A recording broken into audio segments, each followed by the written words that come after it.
When starting a business, you're going to come across mistakes that you've made, and you're going to have to learn from those mistakes. And today, I'm going to share with you some of the mistakes that I made when I first started my pressure washing business, so that way you guys can learn from those and don't necessarily have to make the same mistakes. But first, if you're brand new to the channel, make sure to subscribe to my channel so that way you're notified every time that I upload a brand new video. Now, this is one of our jobs from our Facebook advertisements we did here in South Tampa, Florida. If you're in Florida, let me know down below, or also if you're around the country, let me know where you're located.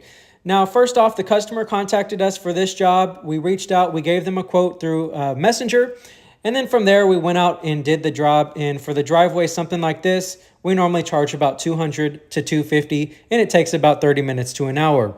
Now, if you want to start growing your pressure washing business and you want to have me handle all of your Facebook advertisements and set those up, send me a message at 843-888-2371 or hit that first link in the description to book a free strategy call with me where I'll explain all of my services. Also have a free Facebook group, so encourage everybody to go check that out. And also, if you're just starting your pressure washing business, you can hit up my Amazon links. This is going to have everything for you guys to get started and exactly all the equipment that we use. Now, I wish when I first started, I had the power of using different tools online like Facebook and YouTube to get the knowledge that I know today.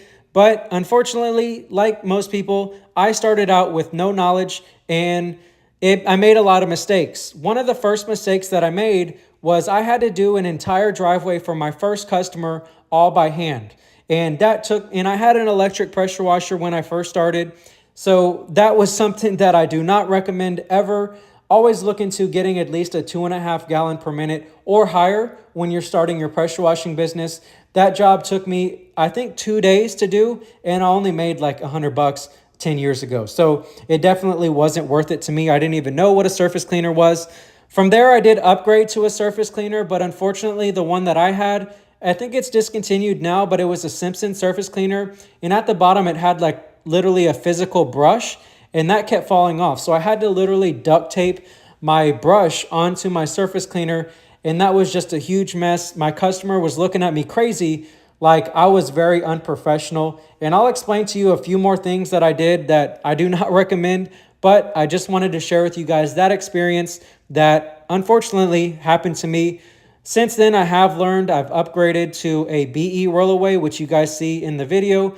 This is a proper surface cleaner built by a proper pressure washing company that all they do is build pressure washing equipment. So if you're looking to get the best equipment, definitely check out Amazon or check out your local pressure washing store online. Another mistake that I made was I started my business off in Houston, Texas. And if you're in Texas or surrounding areas, you know that all the fences are made out of wood. When I first started, I was doing everything by hand with basically just a green tip, and I would leave that job soaked in water, all the fibers from the wood.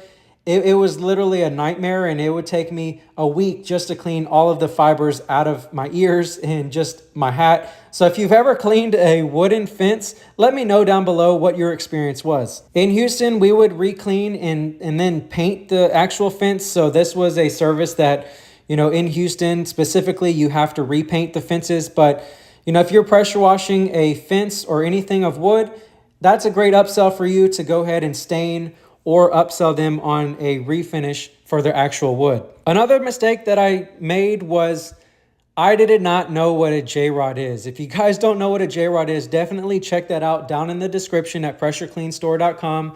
They've got a great selection of all pressure washing tools. But a J-rod essentially allows you to clean a house from the grass without having to have anything, holding a big wand. Unfortunately, when I first started, I was one of the suckers that ordered one of those big yellow telescopic wands on Amazon, and I broke my back 20 times trying to clean customers' house, because once you get it up there 20 feet in the air, that thing starts wobbling everywhere and it's very hard to control. You can easily fix this by just simply getting a J-rod. It's got a great orifice on there that allows you to shoot your chemicals without having to get on a ladder or use one of those telescoping wands. And one of my customers, I remember one time, came out and was like, "Why are you using high pressure on my, vinyl siding home?" I didn't know better at the time. If you guys, know in Texas they have, or if you've seen in your area, half of the house is brick and half of the house up top is vinyl.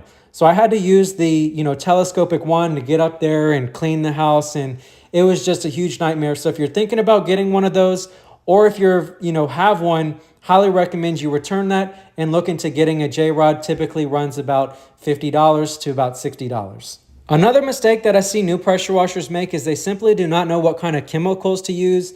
So this video is going to save you a ton of time and also the headache from asking a customer for a refund because they did not get satisfied with the job that you have done. When you're using a surface cleaner, or maybe you're using a pressure washing gun, you definitely want to make sure that you're using chemicals. There are several available options there for you. So this could look like buying something from Walmart, which is like your 10% Pool Shock, which is a little bit more expensive, but sits on the shelf for a long time and is not as potent. Also Home Depot, Lowe's, they do carry that. If you go to the garden section in the back, you can find a 3-pack.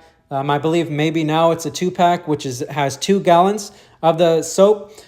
But what I'd use now is we go to our local pool store, or even here in Tampa, we have a local pressure washing store. We just pull up our rig, they fill it up, pay about $1.50 per gallon of bleach, and then we're on our way to our first job. So every time we fill up in the mornings before we start our day, this has enough chemicals to last us throughout the day.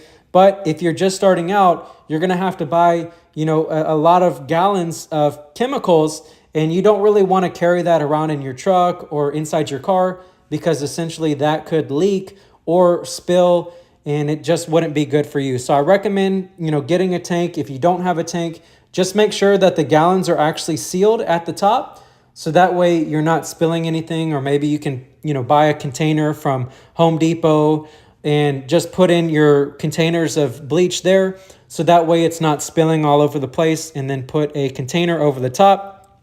But essentially you do not want to surface clean or pressure wash a driveway without chemicals, because you're going to leave a ton of lines. And this is a very bad look.